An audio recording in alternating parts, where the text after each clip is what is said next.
함께 나눌 말씀은 야고보서 4장 13절에서 17절 말씀입니다. 여러분이 가지고 계신 성경 우리 374페이지 야고보서 우리 4장 13절에서 우리 17절까지 말씀 제가 봉독해 드립니다. 들으라, 너희 중에 말하기를 오늘이나 내일이나 우리가 어떤 도시에 가서 거기서 1년을 머물며 장사하여 이익을 보리라 하는 자들아, 내일 일을 너희가 알지 못하는도다. 너희 생명이 무엇이냐? 너희는 잠깐 보이다가 없어지는 안개니라. 너희가 도리어 말하기를 주의 뜻이면 우리가 살기도 하고 이것이나 저것을 하리라 할 것이거늘, 이제도 너희가 허탄한 자랑을 하니 그러한 자랑은 다 악한 것이라. 그러므로 사람이 선을 행할 줄 알고도 행하지 아니하면 죄니라. 아멘. 주의 뜻이 내 삶의 중심이 되는 인생이라는 제목으로 하나님 말씀 증거합니다. 오늘 특별히 우리 찬양팀이 드려진 이 찬양, 마지막 찬양곡이 꼭 이 오늘 말씀에 또 너무나도 연결되는 그러한 찬양곡이었던 것 같아요. 찬양팀이 제 설교를 알지 못합니다. 그런데 또 성령의 어떤 소통함이 있었던 것 같습니다. 여러분, 오늘 우리가 지구 환경을 생각해서 많은 사람들이 재활용품을 잘 우리가 하죠. 재활용품들을 잘 적극 권장하고 있습니다. 그런데 우리가 이 땅을 살아가면서 절대로 재활용하지 못하는 물품이 있습니다. 그게 여러분 장례용품입니다. 아무리 가난한 사람이라 할지라도 이미 다른 시신에 사용된 관이나 그런 수의를 사용하는 예가 없습니다. 이 모든 장례용품들은 단 일회성으로 제작이 됩니다. 근데 여러분, 우리의 인생도 이와 같지 않은가 생각을 해요.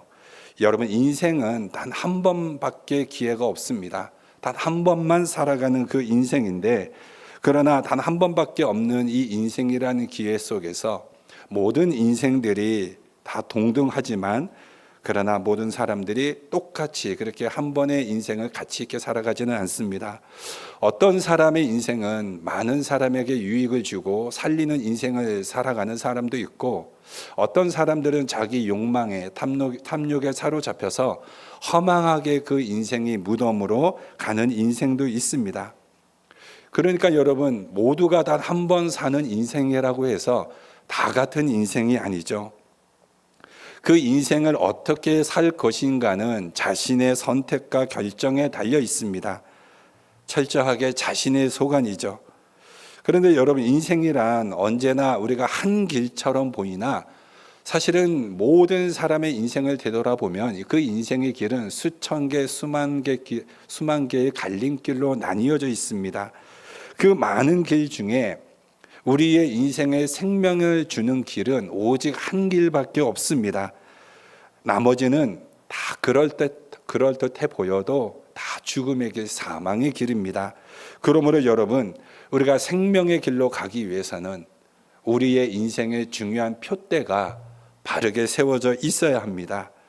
이 표대에 대해서 시편 저자는 이렇게 고백하고 있습니다. 시편 119편 105절 말씀에 주의 말씀은 내 발의 등이요 내 길의 빛이니이다. 오직 하나님의 말씀이 내 삶을 인도해 주는 생명의 길이라고 고백하고 있습니다. 또한 다윗은 시편 23편 3절에 내 영혼을 소생시키시고 자기 이름을 위하여 의의 길로 인도하시는 도다. 오직 하나님의 말씀으로만 그 인생의 표대를 삼은 자만이 참 생명의 길로 갈 수 있다라는 것을 성경은 이렇게 증거하고 있습니다. 여러분, 야고보 사도가 오늘 우리가 읽었던 이 본문을 통하여서 우리에게 전하는 말씀은 우리가 이 땅에서 수많은 인생 중에서 허탄한 생각으로 썩어지는 인생을 사는 자들이 있다라는 것을 지금 경고하고 있기 때문에 그렇습니다. 그렇다면 야고보 사도가 허탄한 생각으로 그 인생을 허비하는 인생은 어떠한 인생인가? 그 인생은 교만한 자가 바로 그렇게 살아가는 자라는 거죠. 그렇다면 여러분, 교만이 무엇입니까?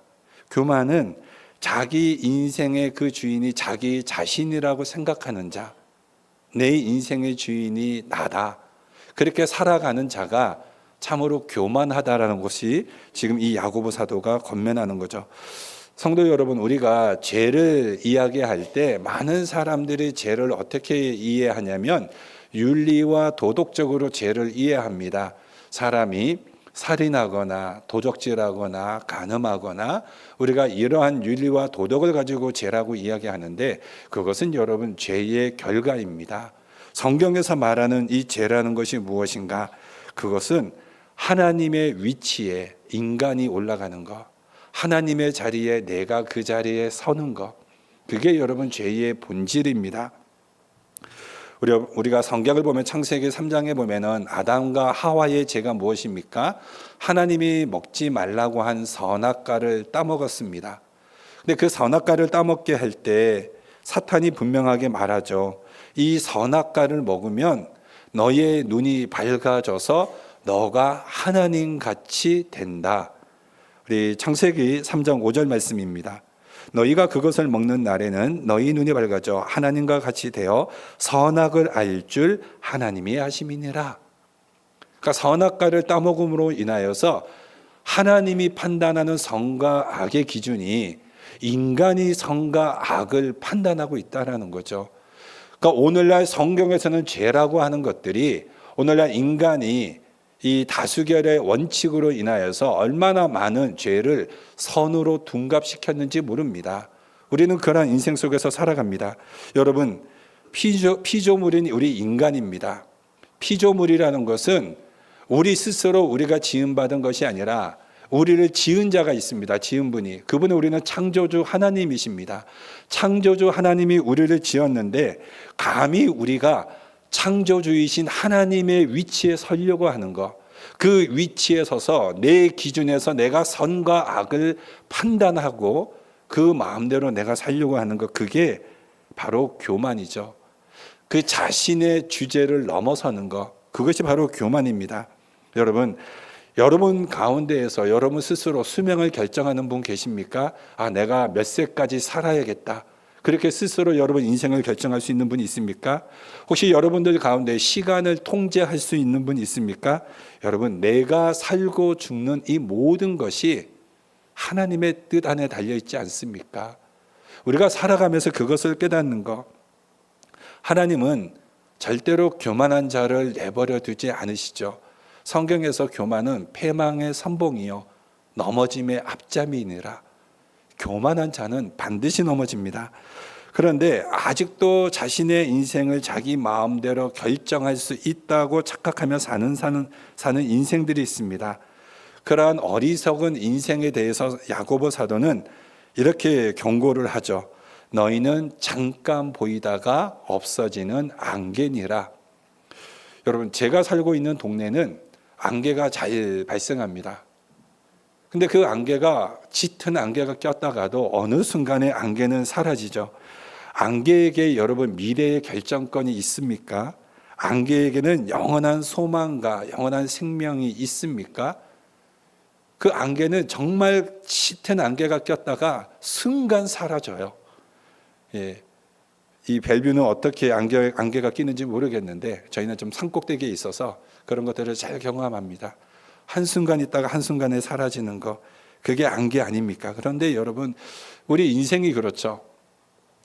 우리가 80대를 살아가나 90대를 살아가나 50대 30대를 살아가나 우리가 여러분의 인생을 되돌아보면 여러분의 서 있는 그 인생이 순간 같죠. 그렇지 않습니까?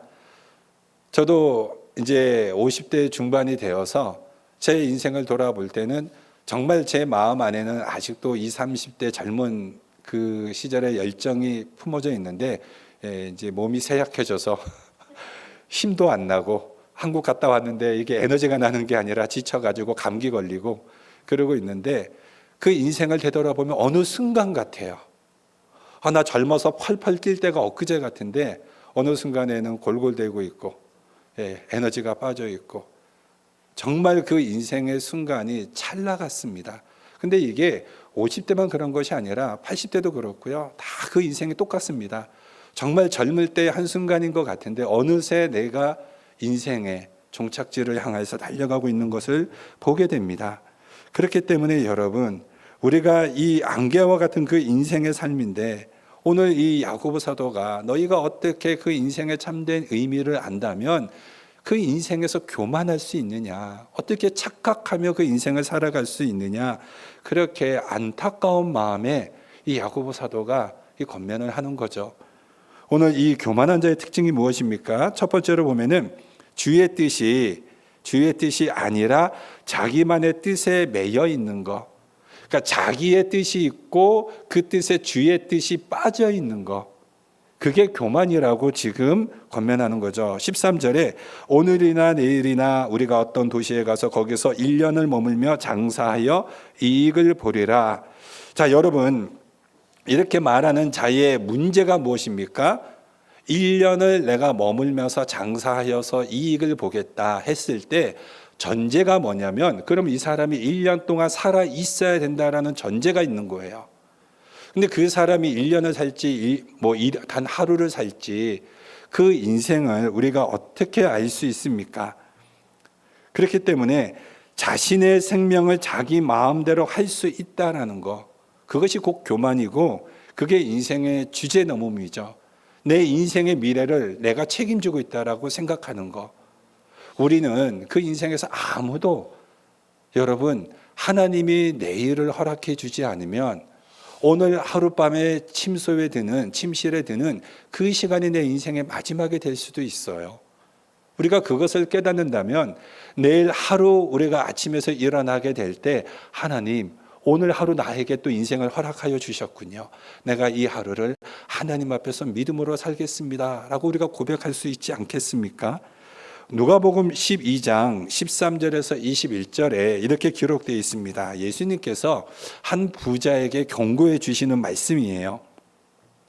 또 비유로 그들에게 말하여 이르시되 한 부자가 그 밭에 소출이 풍성함에 심중에 생각하여 이르되 내가 곡식 쌓아둘 곳이 없으니 어찌할까 하고 또 이르되 내가 이렇게 하리라 내 곡간을 헐고 더 크게 짓고 내 모든 곡식과 물건을 거기 쌓아두리라. 또 내가 내 영혼에게 이르되 영혼아 여러 해 쓸 물건을 많이 쌓아두었으니 평안히 쉬고 먹고 마시고 즐거워하자 하리라 하되 하나님은 이르시되 어리석은 자여 오늘 밤에 내 영혼을 도로 찾으리니 그러면 내 준비한 것이 누구의 것이 되겠느냐 하셨으니 자기를 위하여 재물을 쌓아두고 하나님께 대하여 부요하지 못한 자가 이와 같으니라. 여러분, 예수님께서 이 비유가 지금 책망하는 것이 이 사람이 부자이기 때문에 책망받는 것 아닙니다.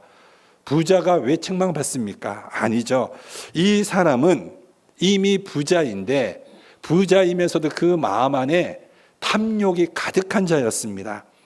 탐욕이 가득해서 무엇으로 알 수 있느냐? 탐욕이 가득함이 하나님보다 이 사람은 돈이 더 중요했습니다. 그래서 하나님께 부요하지 못했다라고 예수님이 책망하죠. 하나님께 부요하지 못했다라는 게 뭡니까? 하나님 앞에 드릴 것을 온전히 드리지 못했다라는 거예요. 왜냐하면 내 마음의 탐욕이 하나님의 마음을 다 빼앗아 버렸기 때문에 그렇습니다. 하나님의 마음이 사라져 버린 거죠. 이 부자는 자신이 천년 만년 살 줄 알았습니다. 그래서 하나님을 떠나서 어떻게 하면 내가 더 많이 모을까? 어떻게 하면 더 곡식을 쌓을까? 그런 자에게 예수님이 경고하셨습니다. 너의 인생이 너가 주인이 아니라는 거죠. 하나님이 오늘 밤에 너의 생명을 거두어 간다면 네가 쌓아놓은 이 많은 것들 중에 가져갈 수 있는 게 단 하나라도 있느냐? 없다라는 거 아닙니까? 여러분, 두 번째로 내 능력에 대한 과신도 곧 교만함이죠. 오늘날 많은 사람들이 이 자신의 능력에 과신하는 자들이 참으로 많은 것 같습니다. 오늘 또한 내일, 아무 도시, 그리고 1년, 이 장사, 이런 단어들을 한번 생각해 보세요. 시간과 장소와 일의 선택권이 자기 자신에게 있다라는 주제넘음입니다. 내 인생을 내가 선택해서 내가 마음대로 산다라는 거죠. 그리고 장사하여 이득을 보겠다. 여러분, 사업을 해 보신 분들은 알겠지만 사업을 해서 내가 반드시 이익을 남기겠다. 그렇게 과신할 수 있는 사람이 있습니까? 없습니다.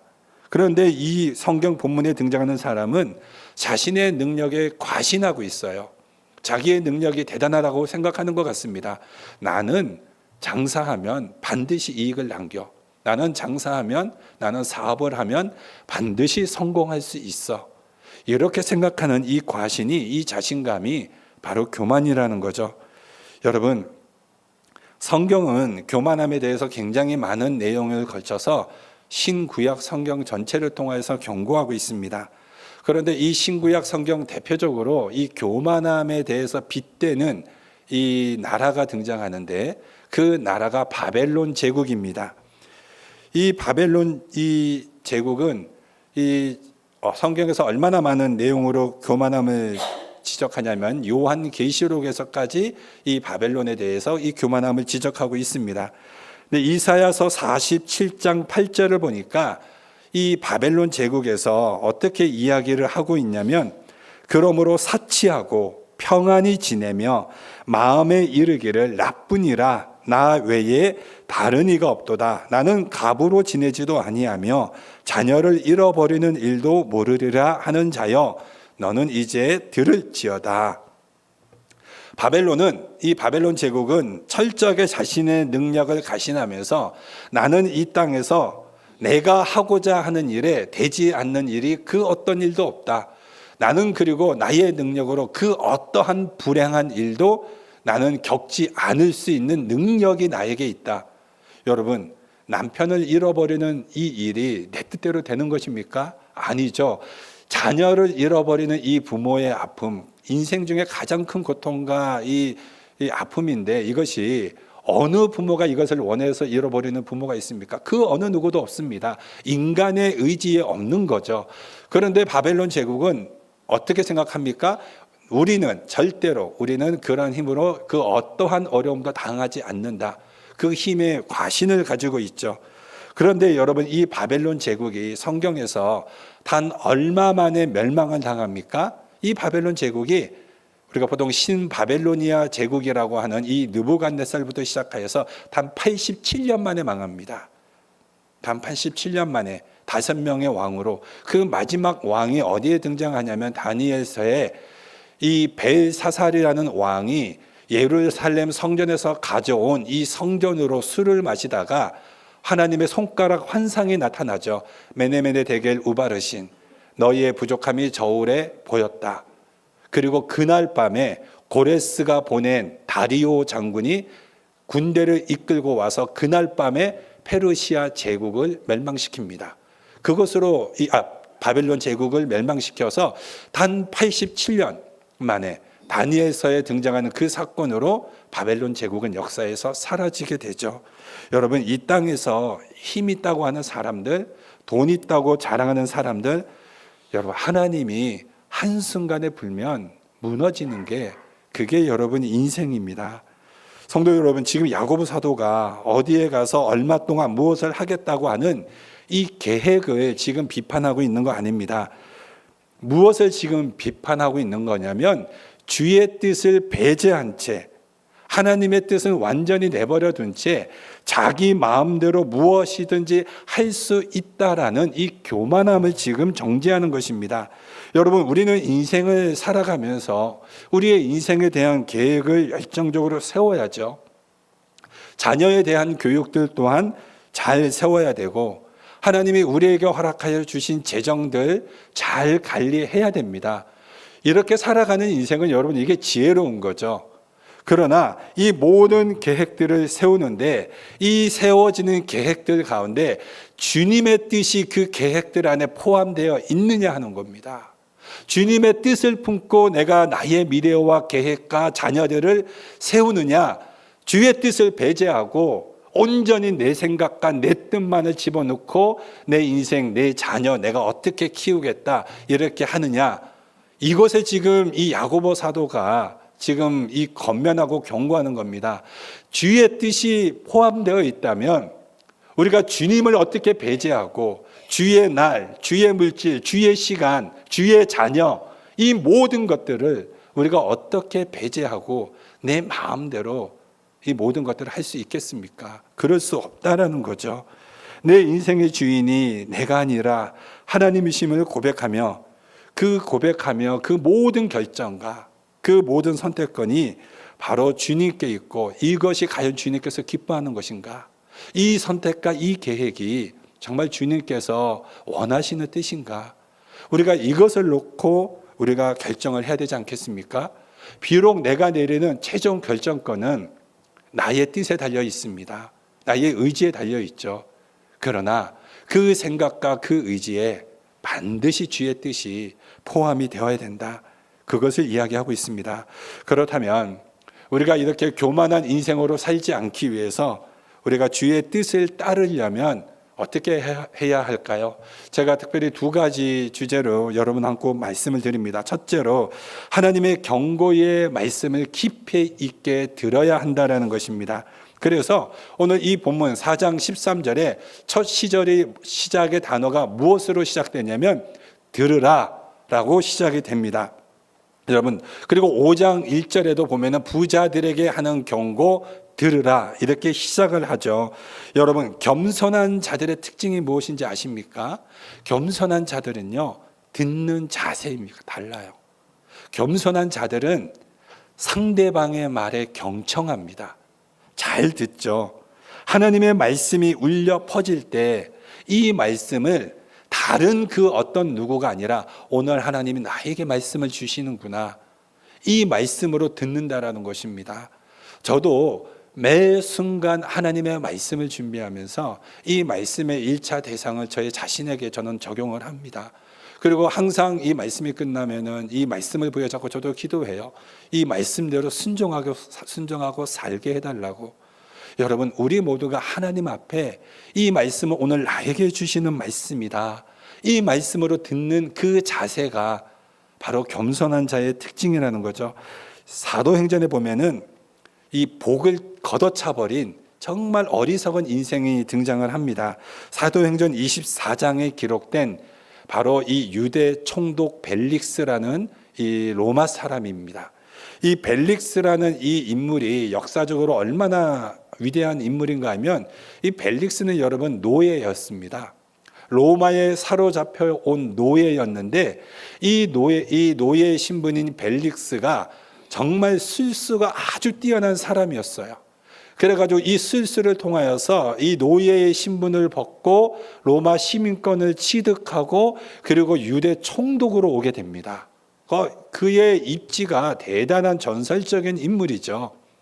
그래서 이 로마 역사에도 기록되어 있는 인물이 바로 이 벨릭스라는 인물인데, 그러다 보니까 이 자기 자신에 대한 이 교만함이 얼마나 가득 차 있는지 모릅니다.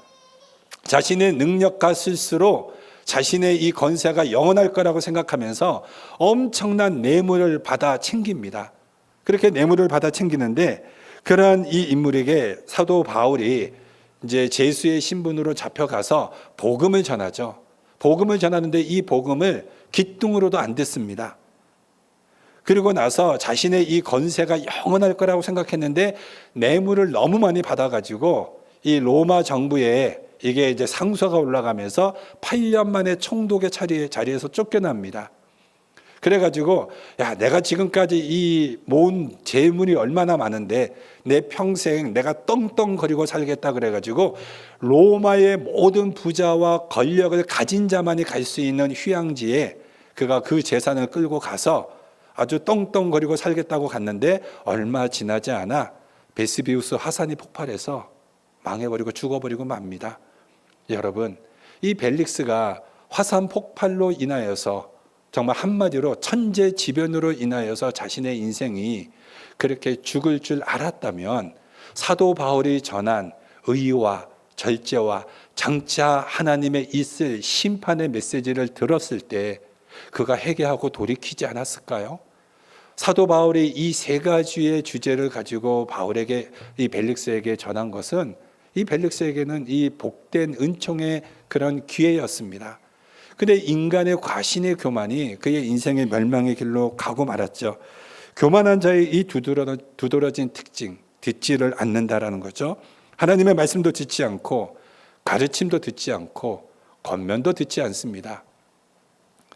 제가 처음에 이렇게 목회를 하면서 이 잘못된 모습들을 바라볼 때 찾아가서 권면도 하고 뭐도 하고 그렇게 하는데, 그때는 오히려 그 권면을 받아들이는 것보다는 화살로 돌아올 때가 참으로 많았습니다. 그래서 저는 이제 기도하면서 함부로 권면하지 않아요.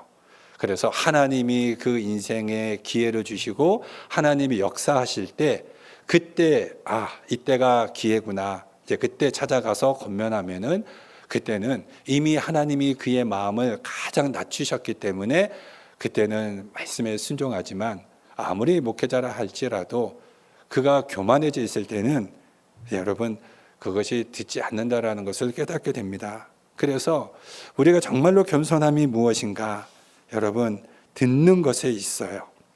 야고보 사도는 지금 이 말씀을 예수를 안 믿는 불신자들에게 지금 이 경고의 말씀을 권면하고 있는 게 아닙니다. 이 야고보 서신은 예수님의 동생이죠. 예수님의 바로 밑에 동생 이 야고보 사도가 쓴 것인데, 그때 이 교회, 이 예루살렘에 흩어져 있는 이 교회 성도들에게 쓴 서신입니다.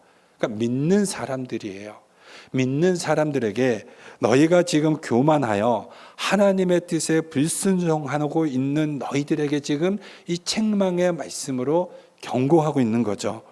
그렇기 때문에 여러분, 이 잠언에서는 이 지혜 있는 자, 지혜와 항상 따라오는 단어가 있습니다. 지혜와 명철. 이 밝을 명과 맑을 철자를 쓰는데요. 그러니까 명철한 자는 밝고 맑게 봐서 바르게 선택하고 분별할 수 있다라는 뜻입니다. 그런데 이 명철이라는 히브리어 뜻이요, 무슨 뜻이냐면은 말씀을 깊이 있게 듣다라는 뜻입니다. 그러니까 명철이 뭐냐? 하나님의 말씀을 깊이 있게 듣는 사람입니다. 하나님의 말씀을 깊이 있게 듣는 자가 그 말씀으로 바르게 분별하고 바르게 선택할 수 있습니다. 그래서 여러분, 지혜로운 자는 어떤 사람입니까? 지혜로운 자는 꼭 겸손한 자이고, 그의 지혜로운 삶은 하나님께서 반드시 복을 내려주시는 삶을 살게 됩니다. 그러므로 성도 여러분, 바로 여러분들이 먼저, 저와 여러분들이 하나님의 말씀 앞에 길을 열 수 있는 그런 성도들이 되기를 바랍니다. 더 나아가서 믿음 있고 지혜로운 자의 그런 말도 귀 기울여 들을 수 있길 바랍니다. 여러분 주변에 지혜로운 자들을 많이 두세요. 주변에 많이 두세요. 지혜로운 자의 말을, 지혜로운 사람을 많이 둔다는 게 뭐냐면 하나님의 말씀을 사모하는 사람을 내 옆에 많이 두라는 겁니다. 우리가 그 유유상종이라는 말이 있죠. 여러분, 세상을 좋아하는 사람들은 세상에 놀기 좋아하는 사람들을 둡니다. 그러나 하나님의 말씀을 사모하면 말씀을 사모하는 사람들을 두죠. 기도를 중요시 하는 사람들은 기도하는 사람들을 옆에 둡니다. 여러분, 하나님의 말씀을 사모하고 기도하는 사람들을 나의 주변에 많이 두고 그 말씀들을, 그 말들을 잘 경청할 수 있는 자들, 그것이 바로 우리가 실패하지 않고 그 인생을 바르게 승리할 수 있는 복된 인생으로 살아갈 수 있는 지혜로운 삶인 것을 우리가 믿습니다. 두 번째로, 인간의 연약함을 인정하는 자가 되어야 한다는 것입니다. 야고보 사도는 14절에 내일 일을 너희가 알지 못한다라고 하면서 그들의 무지함을 직설적으로 지적을 하죠. 여러분, 그들은 1년 후에 돈을 벌어 내가 부자가 된다라고까지 말을 하고 있지만, 아까도 말씀드렸던 것처럼 내가 1년 후에 이렇게 장사를 하면 반드시 돈을 벌 수가 있어. 근데 내일 일도 모른다라는 거죠. 제가 오늘 이 말씀을 이렇게 준비하면서 제 고등학교 때 함께 정말 이렇게 믿음의 친구를 생각을 하게 되었습니다. 그러니까 제가 고등학교 때 이렇게 전도를 해서 한 교회에서 믿음으로 하면서 제가 요나단, 너는 다윗, 내가 너를 다윗처럼 믿음으로 세워줄게 하면서 열심히, 지금까지 신앙의 동반자예요. 근데 이 신앙의 동반자인데 이 친구가 하는 족족 사업이 다 망하는 겁니다. 계속 망해요. 그래서 제가 가만히 보니까 저는 목회자이고 사업을 모릅니다. 근데 목회자이고 사업을 모르는 제가 봐도 하면은 안 될 것 같은 거예요. 그러니까 제가 나중에는 하도 많이 망해서 아내와 남편 간에 위기가 왔어요. 제가 그 친구한테 직언을 날렸습니다. 친구야, 내가 너의 모습을 보는데 너 이거 반드시 성공하지 못해. 내가 봐도 안 되는데, 근데 사람들의 말을 듣고 이거 하면 된다라는 거예요. 그러니까 이게 대부분 보니까는 이게 뭐 이렇게 다단계 같더라고요. 그래서 이거 하면 된다, 이거 하면 된다. 그거 하다가 지금까지 망했는데 아직도 그걸 못 버려서 제가 직언을 하고 충격을 받더니 이 친구가 그다음 연락을 끊었어요. 그러다가 나중에 다시 만나서 또 한번. 그래서 지금은 그렇게 하지 않고 묵묵히 그냥 직장 생활을 하고 있다고. 그러면서 이제 부부관계도 회복이 되고. 여러분, 사업을 하다 보면은 많은 사람들이 사람들의 말을 듣고 아, 이렇게 하면 되겠구나. 여기다 오늘날 뭐 여기다 주식 투자하면 되겠구나. 여기 사업에다 하면은 내가 성공할 수 있겠구나. 사람의 말을 듣고 요 비즈니스 내가 열면은 내가 떼돈을 벌겠구나. 다 이런 허황된 꿈을 꾸면서 확신을 가지고 열다가 다 망하죠. 다 망합니다. 이 오늘 예수님 지금 이 야고보 사도가 그거 이야기하고 있는 거예요. 야, 너희의 인생에 하나님이 그 기간을 허락해 주지 않는다면, 너희의 인생을 허락하여 주지 않는다면 잠깐 있다가 사라지는 안개인데 내일 일도 모르는 그 어리석은 인생이 어떻게 1년 후에 내가 이렇게 큰 돈을 벌 거라는 이 착각 속에서 살아가느냐, 이 교만한 자야 하고 지금 책망을 하고 있는 거죠. 그러면서 야고보 사도가 인간의 연약함을 지적하는 겁니다. 여러분, 사실 우리 인간은 너무나도 연약하죠. 여러분, 우리 인생에 혼자 살 수 있습니까? 나 혼자 여러분 무인도에 떨어져서 살아갈 수 있습니까? 외로워서 죽어요. 인간은 혼자 살아갈 수 없습니다. 함께 다 같이 모여서 살아갈 수 있는 것이 바로 인생이에요. 그렇기 때문에 이 야고보 사도의 너의 생명이 무엇이냐, 이 질문을 하는 것은 그 자신의 생명을 몰라서 던지는 질문이 아니라 깨닫기를 위한 촉구하는 질문이죠. 그들의 시간과 장소와 사업과 성공을 마음대로 인생이 정할 수 있다라고 생각하는 그 어리석은 인생, 너의 인생은, 너의 생명은 잠깐 있다가 사라지는 안개다. 여러분, 인생은 잠시 보이다가 사라지는 이 안개이기 때문에 우리 인생은 스스로 무능하다, 나는 스스로 연약하다, 이것을 아는 자만이 그 한 번뿐인 인생을 정욕과 탐욕에 허비하는 인생으로 살아가지 않고 오히려 자신뿐만 아니라 다른 사람들까지 생명을 주고 이익을 주고 유익을 주는 참된 복된 인생으로 살아가는 그 인생이 될 수 있다라는 것입니다. 말씀을 맺습니다. 그리스도인이라 불리는 우리들의 삶을 통해서만 하나님을 증거할 수 있습니다. 하나님은 영이십니다. 하나님은 우리의 눈에 보이지 않습니다. 그렇기 때문에 우리의 손을 통하여서, 우리의 발걸음을 통하여서, 우리의 입술을 통하여서 우리는 눈에 보이지 않는 하나님을 참으로 증거하고 소개할 수 있습니다. 그렇기 때문에 우리의 손과 발을 통해서 하나님의 도구 삼아 세상에 하나님을 보일 수 있는 여러분 되기를 원합니다. 이 삶이 여러분 곧 주의 뜻이 내 삶의 중심이 되는 인생입니다. 주의 뜻이 내 삶의 중심이 되는 인생만이 내 손으로 내 발로 거룩하신 하나님을 온전히 증거할 수 있는 인생이요, 그 인생만이 참 생명의 길입니다.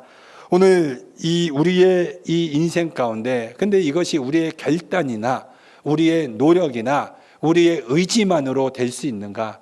그렇지 않다라는 것을 이 다윗이 시편 23편을 통해서 우리에게 알려주고 있습니다. 시간상 다 읽을 수는 없지만 시편 23편 1절과 2절, 6절만 제가 읽어드리겠습니다.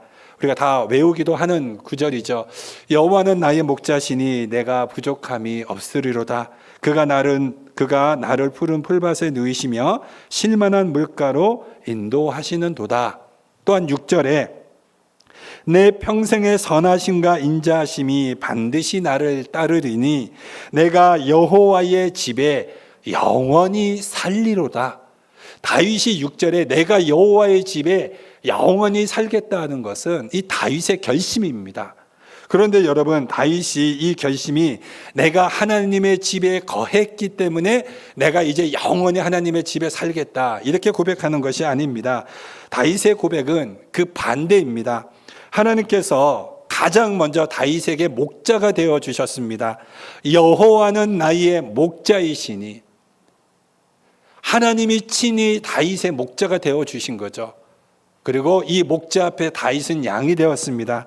그러니 이 목자 대신 하나님께서 양인 다윗을 어떻게 합니까? 그가 나를 푸른 풀밭에 누이고 실만한 물가로 인도하는, 그리고 내 평생의 선하심과 인자하심이 그의 평생에 하나님을 따르는 그 인생, 다윗이 그 인생을 살아갈 때 여호와께서 나의 목자가 되어 주셔서 모든 환난과 모든 고난 속에서도 나를 지켜주셨고 보호하여 주셨고 나를 단 한 번도 떠나지 않으시고 그 모든 인생길에 가장 선하고 의로운 길로, 복된 길로 나를 인도하여 주셨구나. 그 하나님이 나의 목자가 되어 주신 하나님이구나. 하나님, 나 아버지의 집에 영원히 거하는 삶을 살겠습니다. 그 좋으신 하나님 앞에 내가 함께 동행하며 살겠습니다. 주의 뜻이 내 삶의 중심이 되는 인생으로 내가 살겠습니다. 이게 그 다윗의 고백인데, 다윗의 고백이 이렇게 나오고 이렇게 고백할 수 있었던 것은 다윗의 믿음이 위대한 것이 아니라 하나님께서 언제나 변하지 않고 신실하게 다윗을 그렇게 함께 하셔서 다윗이 다윗으로 그 고백을 나올 수 있도록 하나님이 함께 하셨다라는 그 하나님의 위대하심이 있는 겁니다. 성도 여러분, 그 위대하신 하나님이 여러분의 하나님입니다. 그 위대하신 주님이 저와 여러분이 믿고 있는 그 존귀하신 삼위일체 하나님이십니다. 그 하나님의 뜻을 내 삶의 중심이 되어서 온전히 하나님의 뜻이 내 삶으로 드러나는 인생 되군 참으로 복된 인생 살아가고 승리하는 인생 되어지기를 주님의 이름으로 축원드립니다. 기도합니다. 존귀하신 하나님, 오늘 우리가 이 말씀 앞에 하나님의 뜻이 온전히 내 삶의 중심이 되어서 내가 생각하고 내가 판단하고 내가 결정하는 그 모든 것들이 온전히 주님의 뜻과 주님의 기쁨 되게 하여 주시옵소서. 감사드리고 예수님의 이름으로 기도드립니다. 아멘.